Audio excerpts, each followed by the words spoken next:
Hi everyone, it's Kelly here. I am coming to you again today with a very, very surprisingly huge haul. I know I said last month that I don't know what it was about the month that made me do it, but it's kind of happened again. I'm hoping that it's just the end of the lockdown period where I've ordered more books than I normally would online, and then also coming out of the lockdown I've managed to acquire books because I've been able to go to bookshops and secondhand stores. So it's another month of many books, but that's okay. I'm going to show them to you now. Welcome. Thanks for coming. Thanks for stopping by. If you've been here before, thank you for coming back. If you're new here, welcome. So glad to have you. Feel free to subscribe if that's something that you'd like to do. Definitely keen to have you back again. I'm just noticing that my hair's gone a bit mad on my shoulder there. Okay, let's get straight into it. So I'm going to start by showing you 5 books I've already shown you, because if you watched my video that I made a little while back where I was previewing some books that I'd bought in Vinnie's that I like to go to because it's got a great selection of books. I'm just going to very quickly show you these. There's 5 that we went through in that video, which I'll link in the description and possibly in a card if I can work out how to do that because I'm new.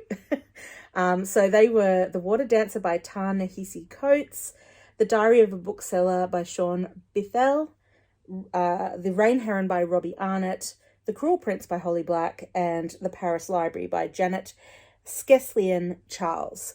So I've already spoken at length about these, so let's not spend any more time. There's a lot of books to get through today, so I'm going to pop them straight onto the back of the couch.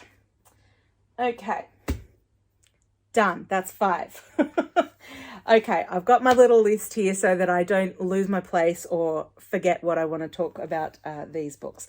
So while we're talking about books that have been acquired at secondhand stores, as these ones were, I went to, at that same time, I acquired a couple more books, and also that I didn't talk about in that video, partly because some of them I've read before and for other reasons as well.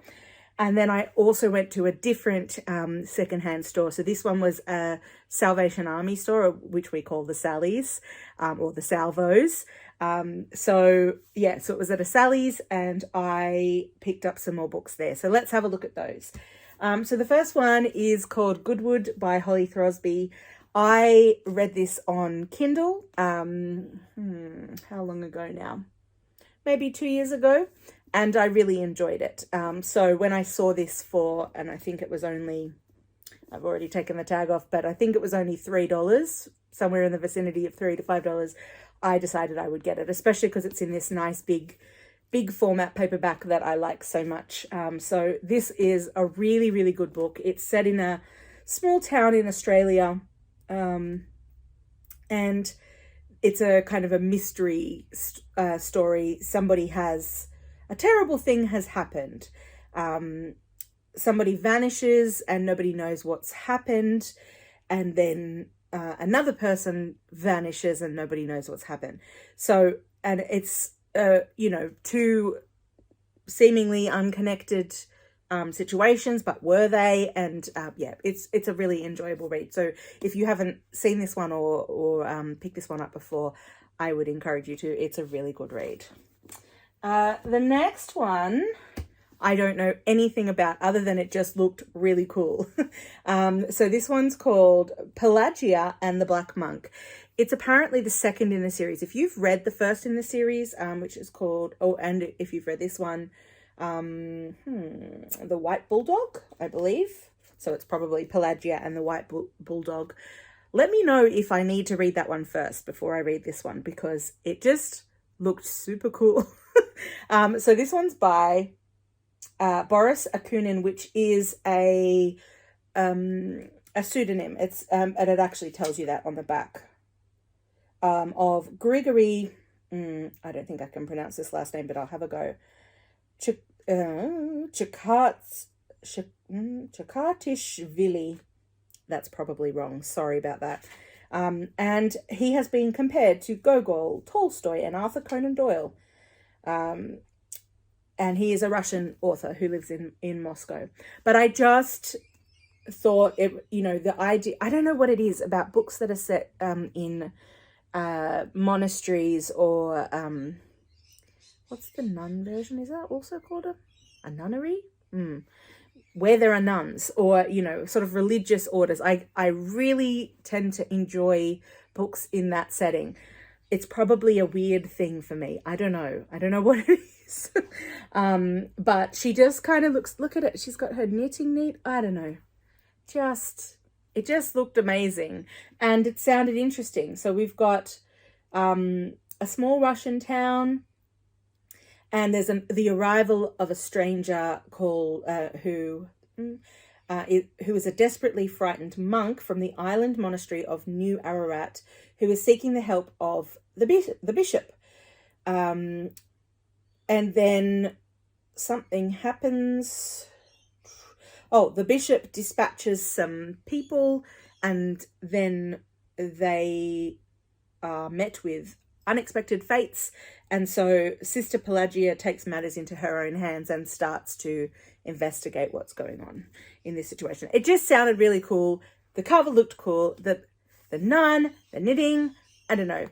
It just looks really cool. Is it a cozy mystery? I don't know. She knits. It could be. So I'm quite keen to get to this one, but I don't know if I need to read the first one first. So if you've read this series, let me know if I can read this as a standalone, or if I need to find a copy of Sister Pelagia and the White Bulldog. So that was also picked up at the Sally's. This one is called The Barrier by Shankari Chandran, and full disclosure, I actually know her. I've mentioned in one of my previous videos that I'm a primary school teacher, and her son was in my class. She's like the nicest lady, and she's amazing. So I was so excited when I found this because it's kind of hard to get her stuff, although this one, I believe, is available on Kindle. So it's called The Barrier. It's a bit of a... I actually don't know too much about it, to be honest, but it's science-based, to do with an Ebola epidemic, and a vaccine against Ebola is developed. Peace prevails. But then there's an agent called Noah Williams being sent over the barrier, as in the barrier that separated the countries, the East that had the Ebola and the West that didn't, to investigate a rogue scientist who risks releasing another plague. So it's sort of a espionage, murder, things going crazy kind of situation. So I am keen to read this one, especially because I know the author, and I'm really keen to read some of her work. I'll have to let you know how this one goes. Another one that I picked up, I believe, at the Sally's was A Single Thread by Tracy Chevalier. Tracy Chevalier is the author of The Girl with the Pearl Earring, Girl with Up Pearl Earring. And this is it's set in 1932, and it's sort of, so it's the interwar period, and World War II is kind of on the horizon. And this is a period of history that interests me a lot. So I was definitely keen, knowing the author, and not that I've read Girl with a Pearl Earring, but knowing, that she's a well-respected author, and that it's set in a period that I'm interested in. And this is it's a woman who's attempting to kind of live an independent life at a time when that wasn't so much a thing. So, interested to get to this one when I can. A Single Thread. Sounds good. Another one I picked up that I have not read, but I know everybody raves about, is Normal People by Sally Rooney. I recently picked up a very cheap copy of her new book on the Kindle, so they must have been having a sale, and I picked it up for only a couple of dollars. But yeah, this is the one that everybody loves. So when I saw it, I decided to pick it up. I know it's about people, relationships, but that is all I know. But you probably know more than I do about this book, so no more to be said. Normal People, acquired.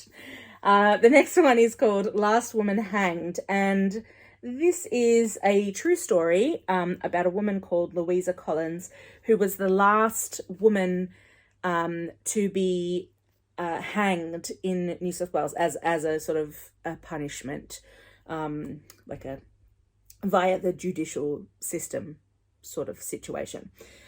So she was accused of poisoning both of her husbands.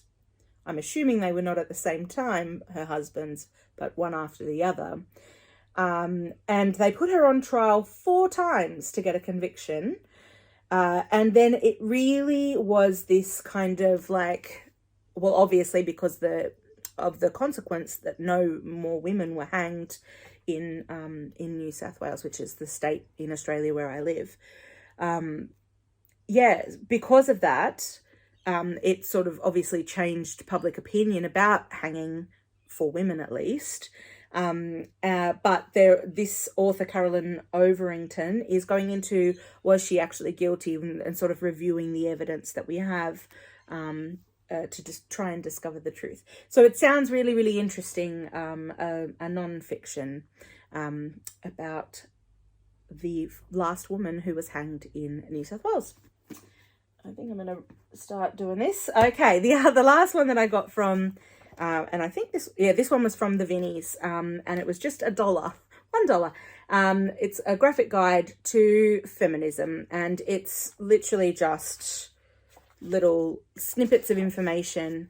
I've never read any of these little guides, but I know some people really love them. So I just thought I'd give it a try for $1 and see how I go. All right, so that's the end of my secondhand book haul. Now onto the books that I've purchased via mostly the internet. Mostly the internet. Let's do the internet ones first. Now, I have spoken about this author, Danielle Binks, already on my channel. She's a new favourite of mine. I read her book called The Year the Maps Change, which is a middle grade. And this one is called The Monster of Her Age. I bought this before I read the other. And so I was very excited when I loved that book. It was a straight up 5-star read for me, to know that I already had another one by this same author ready to go. So this is, it says, a story of love, loss, family, and film. So Ellie Marsden was born into the legendary Lovinger acting dynasty. Granddaughter of the infamous Lottie Lovinger, as a child, Ellie shared the silver screen with Lottie in her one and only role playing the child monster in a cult horror movie. The experience left Ellie deeply traumatized and estranged from people she loved. So now she's 17. She's returned home to Hobart, which is in Tasmania in Australia, for the first time in years, because Lottie is dying. And Ellie wants to make peace with her. And so that's kind of the setting of this story. And then she meets a young film buff who leads her to a feminist horror film collective, where Ellie meets Ria, a girl she might be able to show her real self to, and at last she comes to understand her family's legacy.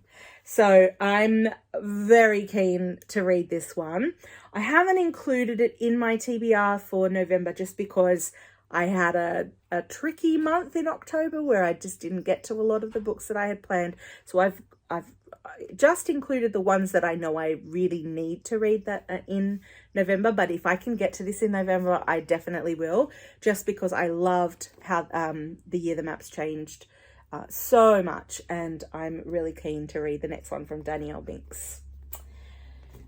The next one I got probably doesn't need much explanation. It's Piranesi by Susanna Clarke. This was the winner of the Women's Prize this year, and everyone is raving about this book. And it just sounds like something that is very unique and very unlike anything else anyone else has ever read. So I'm really, really interested to get to this one as soon as I can.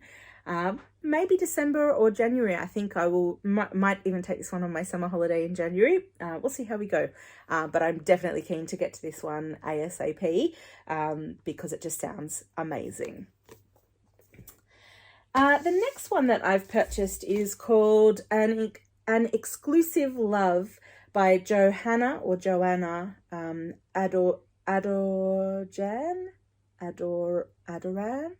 Not quite sure how to pronounce that. I apologize if I've gotten that wrong. The reason I was drawn to this book is, and this is going to sound a bit weird. So this is actually this woman. She's writing about her grandparents who had a suicide pact. It says, one Sunday morning in October, Istvan and his wife Vera start their day as usual. They tidy the house. Vera makes a festive cake to put in the freezer and cuts fresh roses for a vase in the living room. That evening, after nearly 50 years of marriage, they lie down in a bed that they share and take their own lives. Which doesn't sound, I mean, it sounds intriguing, but it certainly doesn't sound nice. However, when you kind of know a little bit more about the background of these people, so they meet in Budapest in 1940, and then they are, so they survive basically World War II. And so this is their granddaughter, exploring what their lives could have been and what led them to do what they did. So there's the tragedy, but also the love. It sounds really fascinating, like a really fascinating story of people who've survived the Holocaust and just, have lived these lives. And then, their granddaughter is imagining what led them to that and what their lives were like leading up to that fateful day. So I'm really interested in this one. I don't know when I'm going to get to it, but I'm really keen to read it when I can, because it just sounds so compelling and so interesting as a premise for a story, and a true one at that, or an imagined true one, I guess. Next we have a book that came highly recommended by Rick McDonnell on his channel, which I'll link below, called Matrix by Lauren Groff. And watching his video made me really, really want to read it. So please go and check that out. I certainly can't, I haven't read it yet, so I can't review it in the way that he was reviewing it, but he absolutely loved this book, and what he described about it made me so interested. Again, we are at an abbey, that's what they're called, at an abbey. So we're with the nuns. We're with the nuns again. And in this one, we've got 17-year-old Marie, too wild for courtly life, is thrown to the dogs one winter morning, expelled from the royal court to become the prioress of an abbey. Marie is strange, tall, a giantess. Her elbows and knees stick out ungainly. At first taken aback by life at the abbey, Marie finds purpose and passion among her mercurial sisters, yet she deeply misses her secret lover Cecily and Queen Eleanor. So this is sort of a story about a woman who kind of is thrown into a world that she had not been a part of before, and how she kind of rises to the challenge of that, and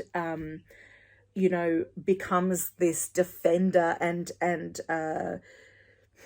advocate for these women, and you find out some of the stuff that's going on here, which is perhaps a little bit unexpected in an abbey, and I am super keen to get to this one. I just like listening to Rick McDonnell talk about this book, like made me basically instantly buy it, because I really, really would like to get to this one and read it myself. So Matrix by Lauren Groff. Okay, then we get to some other books that I bought, and I bought these ones all together because there was a sale going on at a shop I like to support. So first of all, they had these absolutely gorgeous, and this is what kind of drew me in. They had these gorgeous editions of some classics. I selected the ones that I thought that I hadn't, well, I have read The Great Gatsby before, but I just couldn't go past it. And also I don't have a nice copy of it. So they had these on sale, and it was like if you bought two, there was a deal. So I got The Great Gatsby, and I also got Tess of the D'Urbervilles, which I haven't read before, but just look at how gorgeous these are. And they've got this gold edging to the pages, and these beautiful like embossed hardcovers. They're just stunning, absolutely stunning. So I'm really happy to have these gorgeous copies of these two books. I don't know much about Tess of the D'Urbervilles. I haven't read it before, as I said. I actually haven't read any Thomas Hardy before, but it is obviously it's a classic, and I would like to get to it at some point. Great Gatsby I read at school and enjoyed back then, but you know, I feel like it's one that you revisit and is a compelling story. Some other classics I got, just not in quite as exciting editions. I got one Penguin, a copy of Breakfast at Tiffany's by Truman Capote, which I haven't read before. I also this series is the Penguin Black, what are they called? The Penguin Classics, but they're just sort of very short books. And these were recommended by Carolyn Marie Reed, so I'll link her channel below, as a really good way in to reading some authors who have quite chunky books, these sort of shorter stories. So this is The Death of Ivan Ilyich, I think I've heard it said, by Leo Tolstoy. So obviously Tolstoy writes huge, many-paged epics, but this is just a little short thing. So yeah, if I enjoy this, I might go and get some more. There are quite a lot of them. This one is number 87, and there's more than 126 in the series, according to, well, at this time at least. And I know that you can also buy them as a set if you want to, but I thought I'd just get this because I have never read Tolstoy before, and it's definitely something I'd like to try, just knowing that he's such a respected author. And the other one that I got is The Scarlet Pimpernel, which was first published in 1905, written by Baroness Orczy.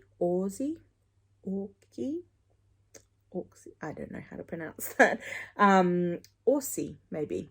Anyway, who was a Hungarian aristocrat that came to England and then published this book, The Scarlet Pimpernel. So this is one I've heard about but have never read before and was keen to read. So I have acquired that one as well. The last of the new books that I've bought, so those were ones I bought online while we were still kind of in lockdown and not allowed to do anything beyond kind of our shopping for essentials, essentially. So, you know, just our supermarket kind of stuff. So I was still buying online at that point. I subsequently then went to, once we were allowed to start shopping in bookshops again, and I've had my vaccinations, etc., I went to a bookshop nearby to where I live, and I bought Nevernight, which is the first in a series, and it's by J. Christoph. This one has been very highly recommended by Emma on the channel Emmy, which I'll link below. It's a fantasy again, and it was an Aurealis Award winner as the best fantasy novel. So I think this is one, even though I don't pick up a lot of fantasy, that I would like to try. And yeah, it just sounded really interesting, but I'll link the video where Emma talks about this so that you can hear her review of it and decide whether it's for you. Okay, so that's the last of the new ones. Now, I'm not counting these last 3 physical books as well, they're not purchases. I got these in some little street libraries, which are those, like, you know, where you see someone's got it set up at the front of their house, or it might be like at a park or in a, you know, community kind of space where you can exchange a book of your own for a book that's in the little library. It's kind of not really a library so much as a book exchange. But anyway, I don't really count this as acquisition, because I was trading like one book for another book. You know what I mean? One out, one in. So it's not so bad. I don't feel so bad about acquiring these ones as I do the masses of books that I have purchased. So we're not gonna stress about these. Okay, so let me talk about these three. The first one that I picked up at one that was nearby to where I live is called The Trauma Cleaner. And this is by Sarah Krasnostein. I am not doing well today with people's surnames, and I apologize profusely if I'm mispronouncing them.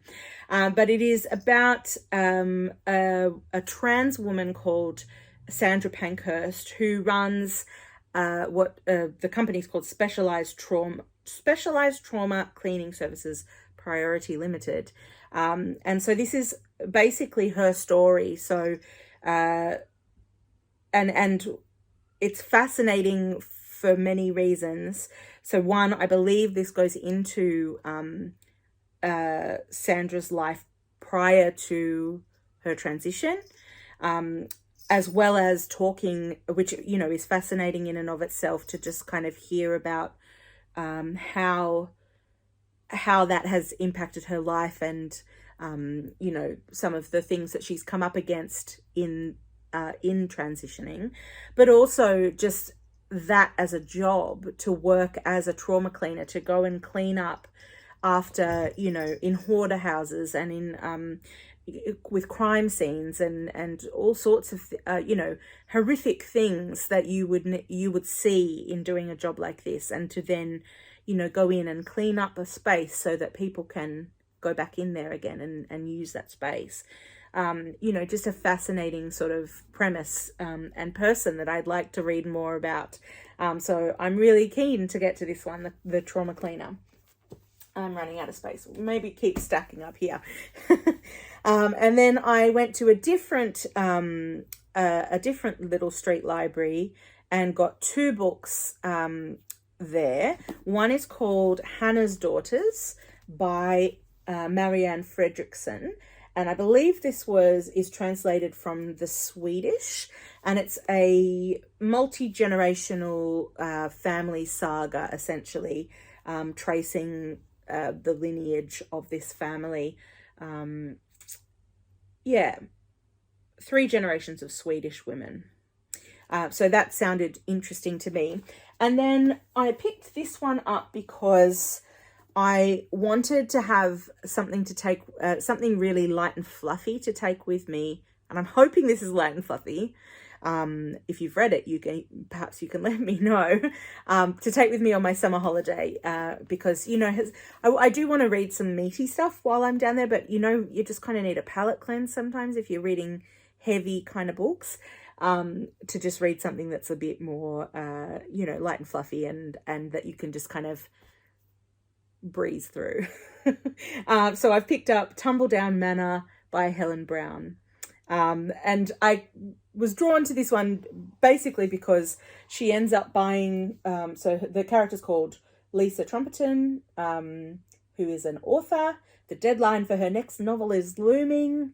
Her daughter's being difficult, and now her Wall Street trader husband has run off with a woman at work.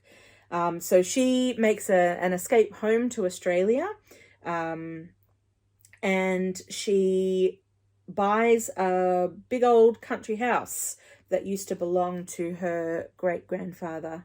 And then, you know, I'm guessing that we're going to get some stuff about the house and what it's like living in this big country house, and some of the troubles she has, and some of the, you know, successes, and I'm guessing it's going to be kind of like a transitional life moment kind of book. So yeah, it's probably not very deep or very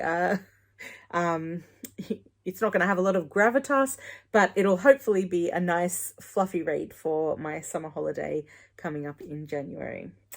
So that's it for my physical books. I've also acquired a few books on my Kindle as well, because I like to, as I said in my last haul video, I do like to go on once a month and look at what's on the sales and just see if anything kind of sounds interesting to me. And boy, did I acquire a lot of Kindle books. So let me just let you know what those are. I got The Dressmakers of Yarrandara Prison. That one looked really, really interesting. Crazy Rich Asians, Your Own Kind of Girl, by Claire Bowditch, which is a memoir, I believe. Cotillion,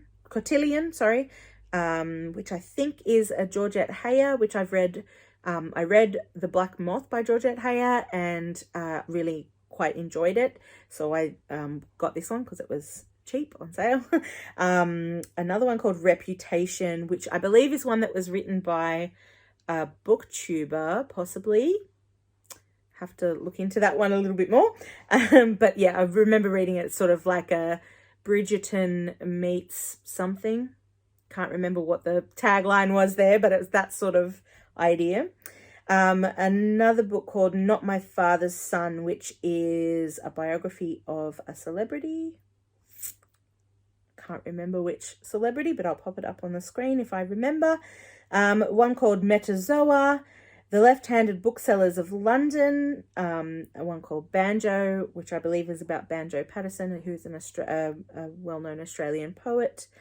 Zikora, The Morbids, Vida, Beautiful World, Where Are You? Which I mentioned earlier. And I bought a book called Reading in the Brain, which I actually bought for uni. So that was technically, I wouldn't include that in my haul, but it's one of the books that I purchased on the Kindle. The Magic of Found Objects, Lights on the Sea, Against the Inquisition, and one called Home.